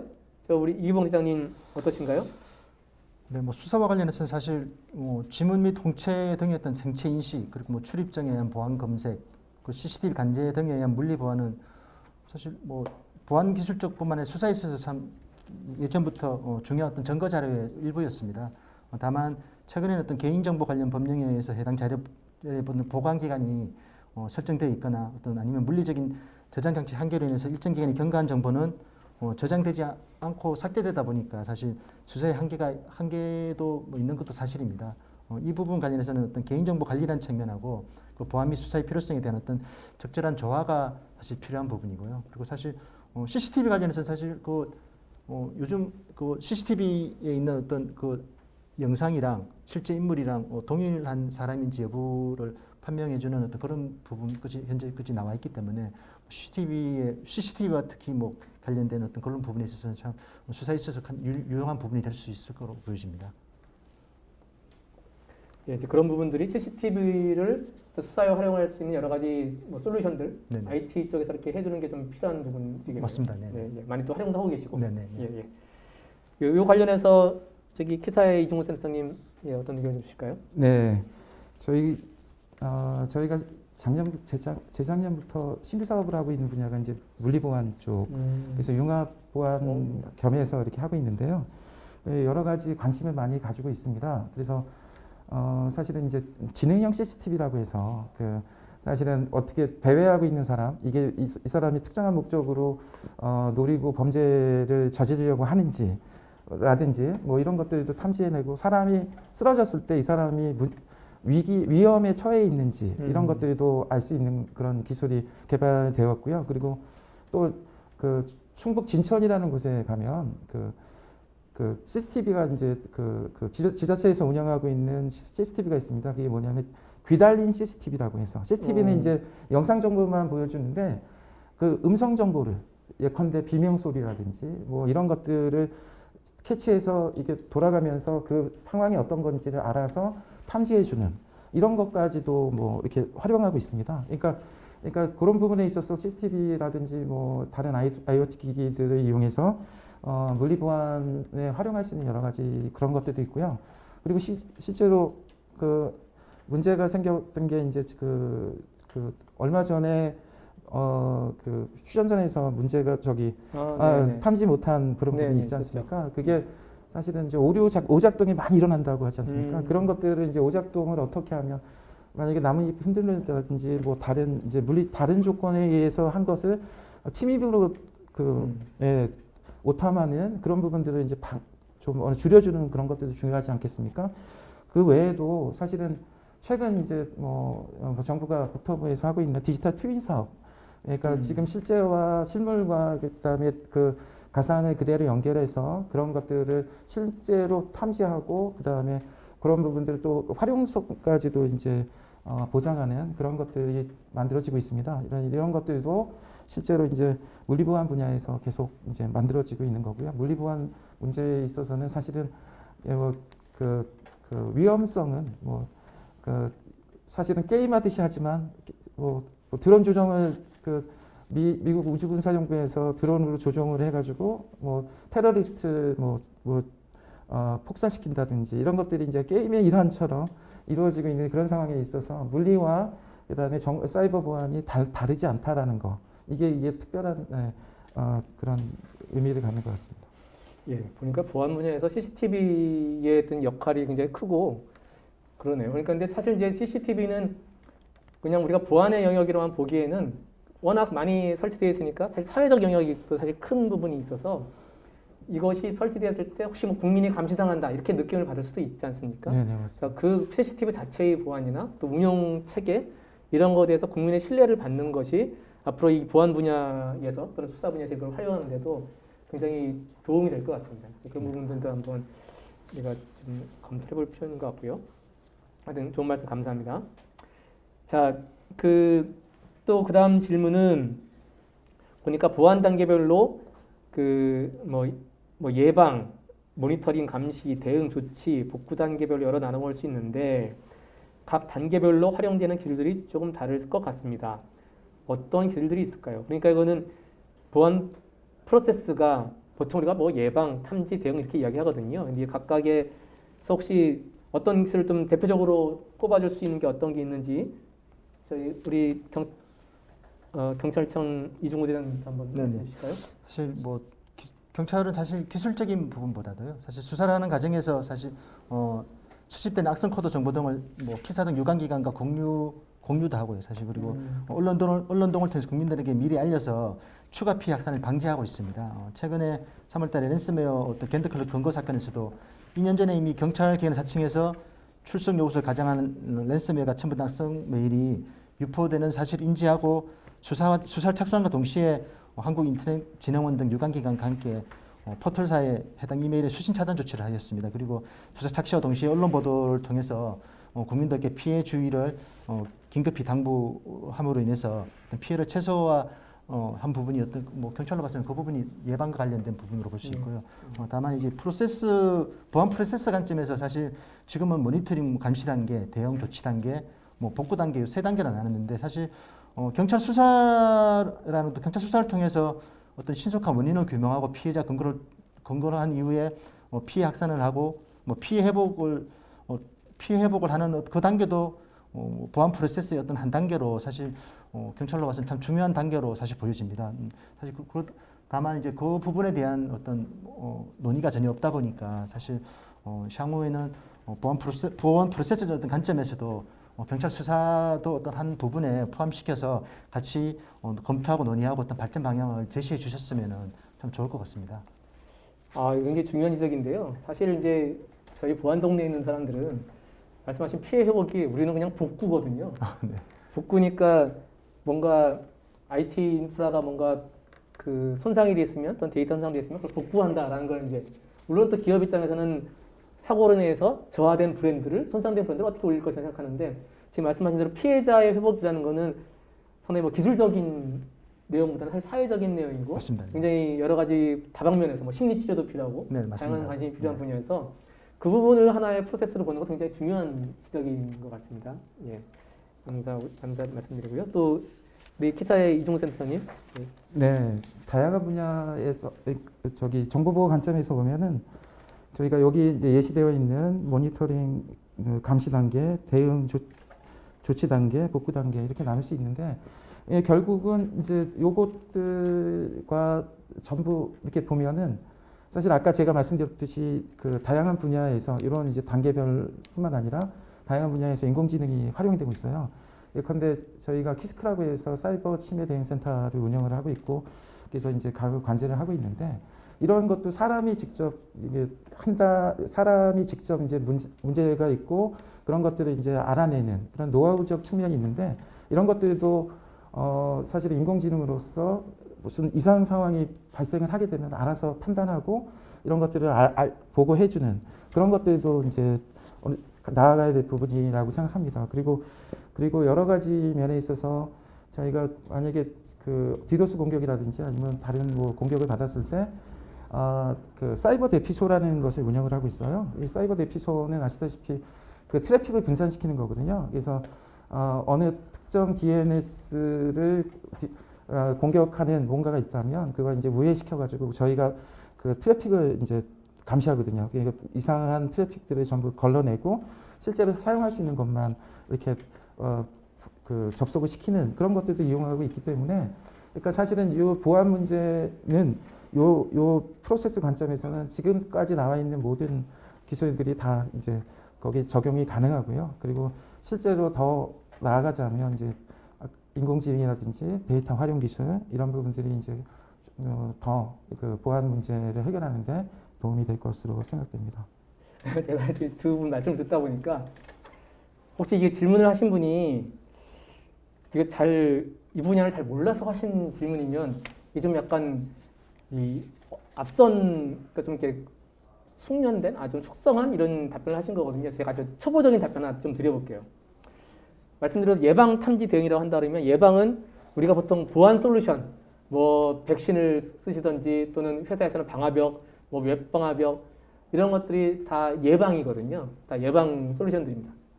그러니까 탐지는 뭐냐면 뭐 그래서 무슨 취약점을 탐지한다든지 또는 그 침입 탐지 시스템 이런 그다음에 우리가 보통 보안 관제를 한다. 이게 다 탐지하는 거거든요. 여러 로그를 봐서 뭐 방화벽 로그, 웹방화벽 로그, 뭐 무슨 요즘에 뭐 EDR 뭐 등등등 이런 걸 봐서 탐지하는 게 탐지고, 그다음에 대응은 뭔가 침입이 발생했구나라고 하면 거기서 조치하는 거거든요. 아까 이제 복구까지 가면 더 좋고, 뭐 그 전에 뭐 필요한 걸 차단한다든지 또는 악성 코드를 삭제한다든지 이런 게 대응입니다.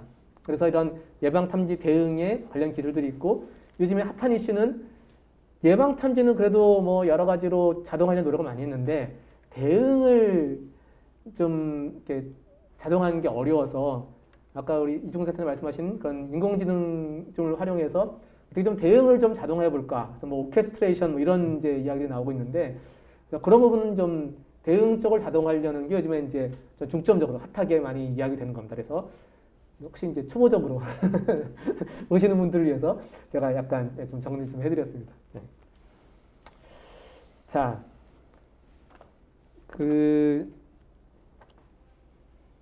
이제 요 질문지로는 마지막 질문이네요. 자, 그 융합보안 관련된 질문인데요. 기술혁명이 가속화되면서 산업 간 융합된 분야들도 보안 위협에 노출되어 있습니다. 아직 초기라 관련 법 규정도 미흡하고 사례도 부족한 상황입니다.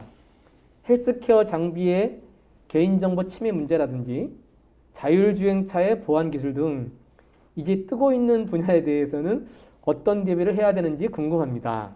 이거 약간 좀 요즘에 이거 핫한 이슈죠. 핫한 이슈에 대해서는 보안 관련된 질문인데요. 이종호 센터장님 먼저 답변을 해주실까요? 네, 사실 ICT가 융합되면서 만들어지는, 그러니까 아까 디지털 전환 부분도 얘기됐지만 결국은 이제 모든 분야에 더 ICT가 활용되면서 여러 가지 문제들이 많이 발생을 하고 있습니다. 그 중에서도 아까 여기 사례를 들어주신 헬스케어 장비 개인정보 침해 부분, 그러니까 어떻게 보면 알지도 못하고 넘어갈 수도 있는데 이걸 이제 만약에 노출되면 큰 문제가 발생할 수도 있는, 이걸 이제 활용 차원이라든지 아니면 이제 보호 차원 두 가지로 나눌 수 있을 것 같습니다. 일단 활용하고 싶어 하는데 개인정보 때문에 못하는 경우, 이런 경우는 사실은 이제 개인정보가 데이터 기본법을 만들어서 사실은 이제 개인정보도 활용해서 좀 잘 해보자 이런 논의가 있지 않습니까? 마찬가지로 그래서 이제 지금 정부가 추진하고 있는 정책 중에는 규제 샌드박스라는 것이 있습니다. 그럼 결국은 이렇게 원격 의료라든지 이런 부분들에 있어서 개인정보 침해 문제가 발생할 수 있는데 그런 규제로 막혀 있는데 그래도 활용할 수 있는 방법이라도 만약에 제도적으로 문제가 없다고 하면 나중에 법을 개정을 한다고 하더라도 그럼 활용할 수 있는 방법은 규제 샌드박스를 통해서 그것이 이제 허용되는 그런 형식으로 가고 있거든요. 그래서 위원회에서 허용이 되면 그러면 특정 기간, 2년 정도의 기간 동안 활용할 수 있도록 해주는 부분들이 있고요. 다만 또 여기서 보호의 부분이 또 하나 들어갈 수 있겠습니다. 보호는 사실은 이제 개인정보의 그 이제 보안 문제와 연결이 되는데요. 그러니까 사실은 그 의료 분야에서 보안 문제를 제대로 이해하고 계신 분들이 얼마나 되시는지 잘 모르겠습니다. 그런 부분에 있어서 보안 문제는 되게 치명적인 약점으로 작용할 수도 있고, 만약에 노출된다면 개인의 신상 정보 뭐 그냥 털리는 것으로 끝나는 게 아니라 이 의료 정보는 엄청나게 민감한 정보입니다. 이런 것들이 되게 중요하다라는 것을 인지하시고 보안 문제, 그러니까 활용과 동시에 보안 문제를 철저히 하는 것. 그래서 저희는 이제 그래서 사업 중에 이제 보안 내재화라는 용어를 많이 쓰거든요. 그래서 보안이 처음부터 만들어질 때부터 그 안에 탑재가 될 수 있도록 그런 것들도 중요한 것으로 판단이 됩니다. 네.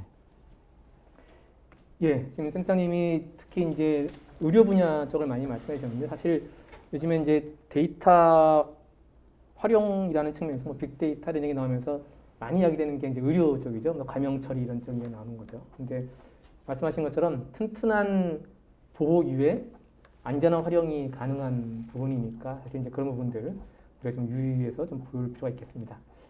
예, 같은 질문을 우리 이규봉 센터님께, 이규봉 대장님께 드리겠습니다.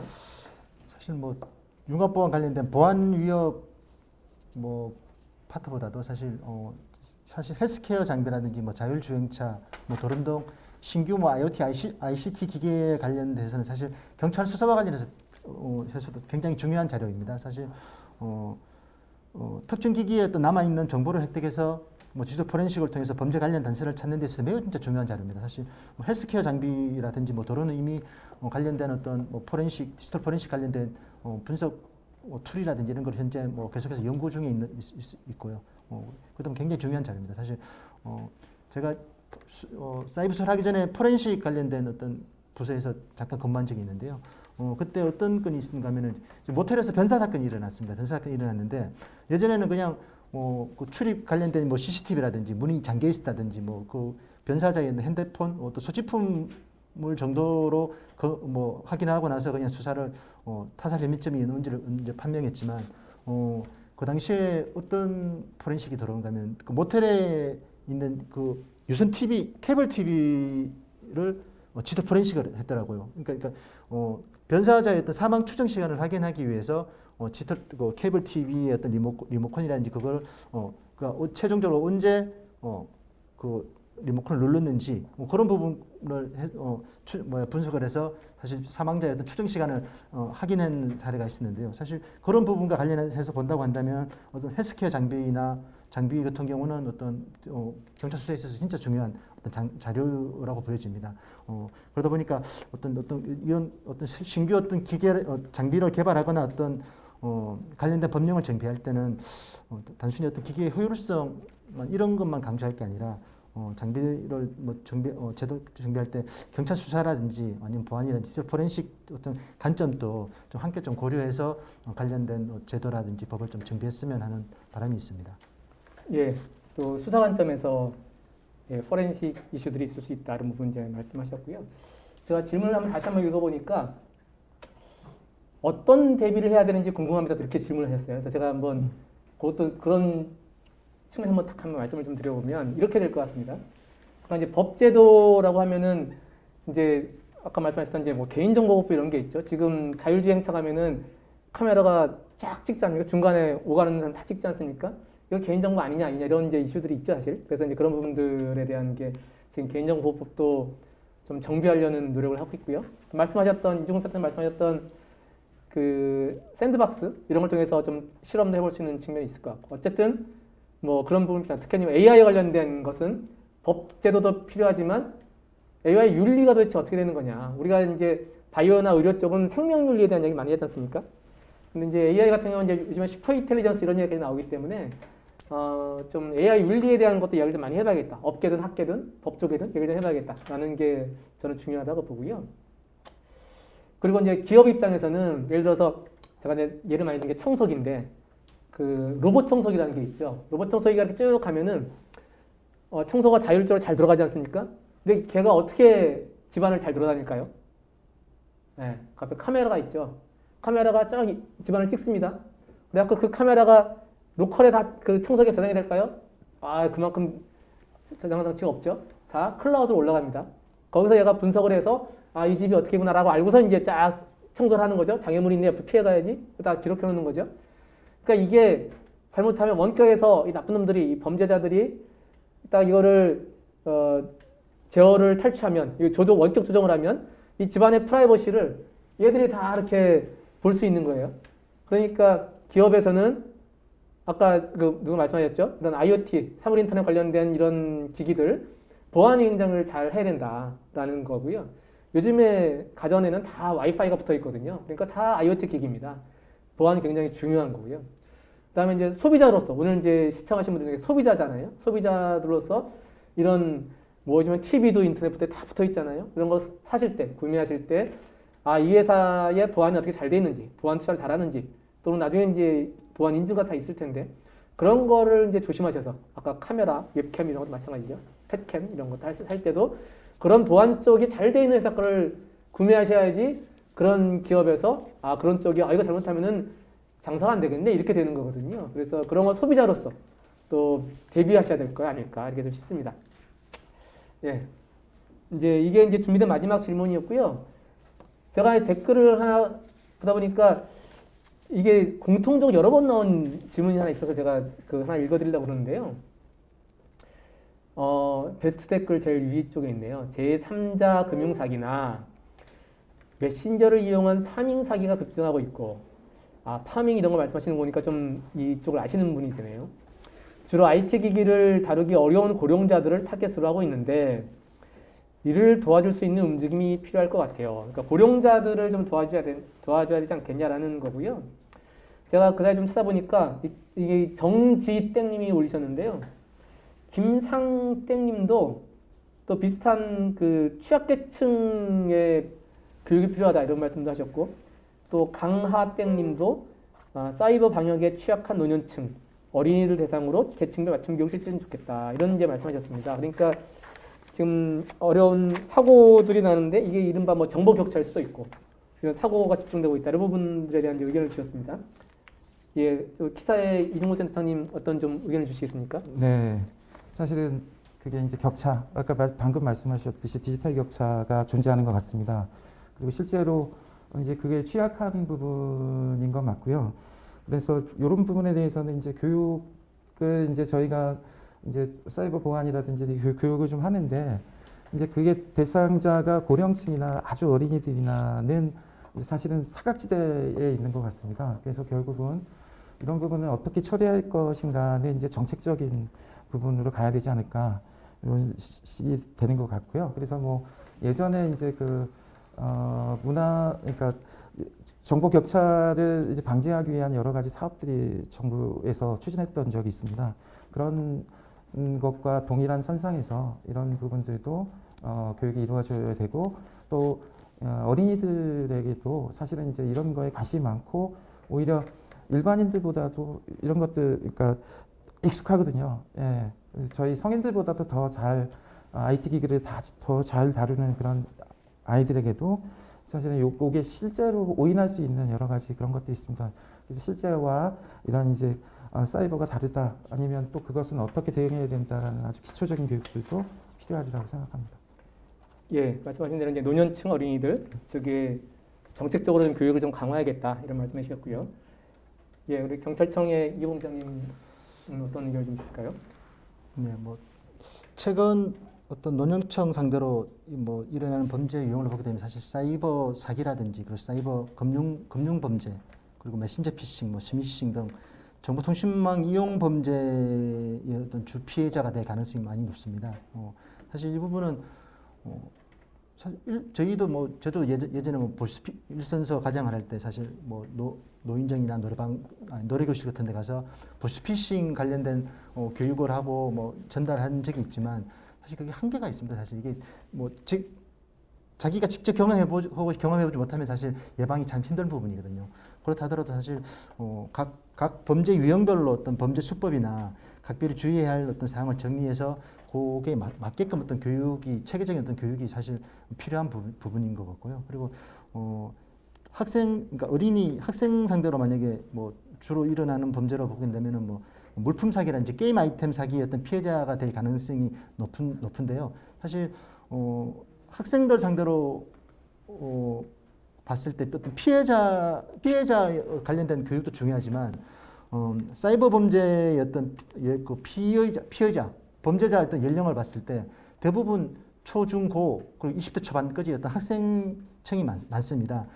일반 뭐 범죄에 있어서도 뭐 절도하던 친구가 강도하던 친구가 뭐 강도 강간 범죄 유형이 이렇게 자꾸 진화하듯이 사이버 범죄에서 사실 보게 되면은 처음에는 뭐 물품 사기, 아이템 사기를 하다가 나중에는 뭐 디도스 공격, 그다음에 랜섬웨어 이렇게 아직 그 부분에 대한 체계적인 연구는 안 돼 있지만 사실 일반 범죄에서 피해자가 진화하듯이 사이버 범죄에서도 사실 이렇게 진화하는 것처럼 특정 친구들의 어떤 범죄 어떤 그 자료를 보게 되면 사실 처음에는 뭐 게임 아이템 사기를 하다가 나중에는 그냥 뭐 악성프로그램 유포하다가 랜섬웨어 공격까지 하는 그 유형을 사실 몇 번 본 적이 있거든요. 그러다 보니까 근데 이 친구들은 사실 이게 어떻게 보면 비대면 범죄다 보니까 범죄에 대한 어떤 큰 제어식 없이 그냥 돈이 필요하니까 당장 뭐를 하나 하게 되면은 내 통장으로 뭐 다만 10만 원, 20만 원이 자꾸 송금이 들어오니까 그 돈에 대한 어떤 그런 유혹에 의해서 제어식 없이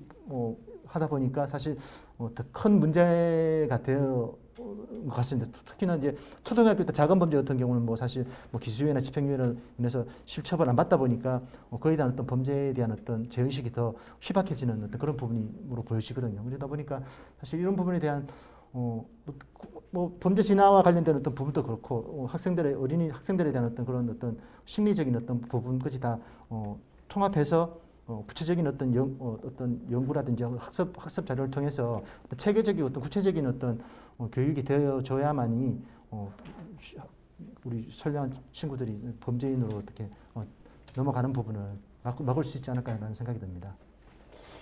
제가 들으면서 문득 생각난 건데 저는 좀 용어 좀 바꿨으면 좋겠어요. 보이스 피싱, 스미싱 이거 노년층이 어떻게 알아듣겠습니까?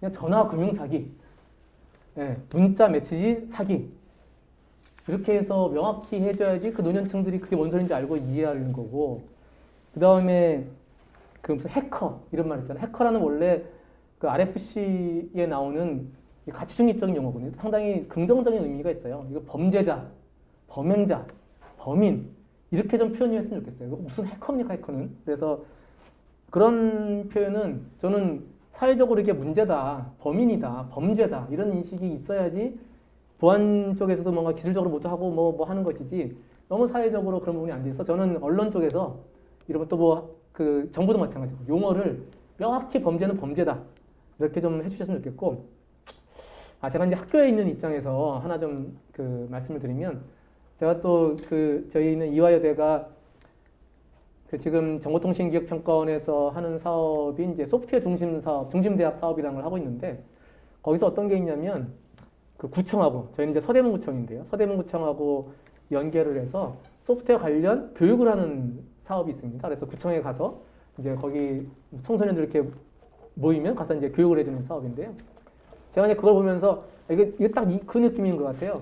이 구청이든지 뭐 주민센터든지 이런 쪽과 지금 그 뭐 융합보안대학원도 있고 또 소프트웨어 중심대학도 있고 대학이 사실은 그 지역 거점으로 살 수 있는 일이 굉장히 많잖아요. 또 지역도 지방대학도 있고 그러니까 그런 쪽과 지방자치단체가 잘 연계해서 그러면 정부도 좋고 우리 일반 국민도 좋고 그다음에 대학도 지역에 기여할 수 있어서 좋고 이런 식의 다들 좋은 윈윈할 수 있는 게 아닐까. 그래서 이런 교육도 그런 식으로 좀 취약계층을 가서 교육을 해야지 이분들을 어떻게 뭐 와서 할 수 있는 상황은 아닌 것 같고 그래서 그런 부분들을 좀 고려해 주시면 어떨까라는 좀 의견을 마지막으로 드리고요. 자, 어떻게 뭐 1시간 반이 이제 금방 지나가 버리는데요. 좀 이제 정리할 시점이 된 것 같습니다.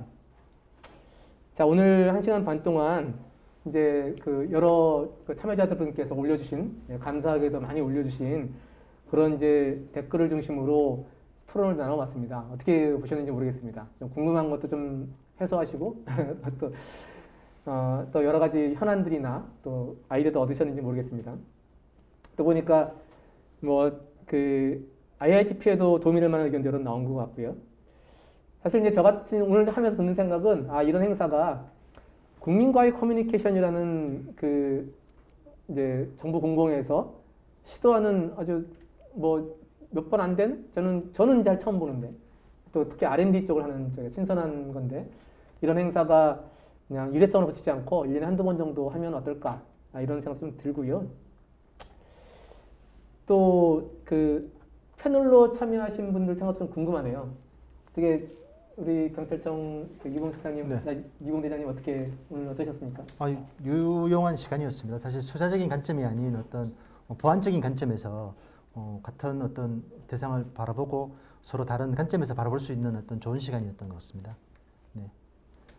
예, 이종훈 센터장님은 어떻게 됐습니까? 네, 유익한 시간이었다고 생각합니다. 그리고 여러 가지 그 주제를 가지고 이 토론하는 과정에서도 저도 많이 배웠던 것 같고요. 그리고 시청해 주시는 시청자 여러분들도 그 정보보호와 혹시 개인정보와 관련된 의문이라든지 이런 부분이 생기시면 118 전화로 전화 주시기 바랍니다. 네, 인터넷진흥원이 운영하고 있습니다. 네. 예, 오늘 118 홍보는 확실하신 것 같습니다. 예, 오늘 패널로 참여해주신 우리 한국인터넷진흥원의 이종훈 센터장님, 그리고 경찰청의 이규봉 대장님, 또 시청해주시고 댓글로 참여해주신 모든 분들을 정말 감사드리고요. 또 이 자리를 준비해주신 그 정보통신기획평가원도 감사드립니다. 제가 오늘 이렇게 토론을 진행하면서 문득 생각이 든 게 좀 이제 넓게 보면 이제 영국의 역사학자의 아놀드 토인비라고 있지 않습니까? 예, 그 인류의 역사는 도전과 능전의 역사다 이렇게 했는데 사실 이제 코로나라는 것이 어쩌면 도전이죠. 각 뭐 의료도 있고 또 일반 시민도 하시는데 또 이렇게 ICT나 보안 분야에 계신 분도 뭔가 응전을 하고 있는 거죠. 우리가 또 응전의 역사를 이제 써내려가고 있는 거라고 볼 수 있거든요. 우리가 또 어떤 역사를 써내려가느냐에 따라서 또 우리 사이버 수사대, 또 경찰청, 그리고 키사 인터넷진흥원에 또 이런 여러 가지 역할 하시는 분들, 또 여기 시청하시는 모든 각 분들이 어떤 역사를 써 나갔냐에 따라서 또 우리 자신, 또 우리 후손들, 우리 또 이렇게 어떤 삶을 사느냐가 또 영향을 미칠 것 같습니다. 그래서 힘드시지만 기운 내시고 우리가 또 나름대로 보람 있는 하루하루를 살고 있다라고 생각하시면서 또 힘든 날을 이겨나셨으면 좋겠습니다. 오늘 긴 시간 시청해 주시고 참여해 주셔서 감사합니다. 이것으로 모든 행사를 마치겠습니다. 고맙습니다. 고맙습니다.